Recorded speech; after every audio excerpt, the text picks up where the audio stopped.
आप कितने स्पिरिचुअली हैं।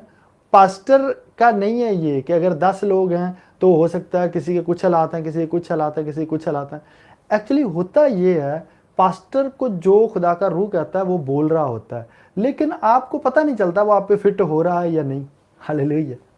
कि आपकी स्पिरिट में नहीं आएगा। वजह क्योंकि मान लो कि एक जानवर की खुराक है तो वो इंसानों को दी जाए तो वो कहेगा ये तो मेरी खुराक है ही नहीं है। ये इसी तरह से आपकी स्पिरिट में होता है।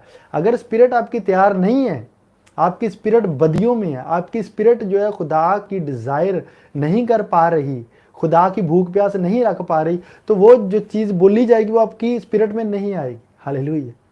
क्योंकि कलाम अब जब बोला जा रहा है तो कोई देखता थोड़ी है कलाम को, कि कलाम नजर आता है अंदर जाता है। तो कलाम भी रूह की तरह ही है, सांस है। हालेलुया। सांस सांस के अंदर जाता है, रूह भी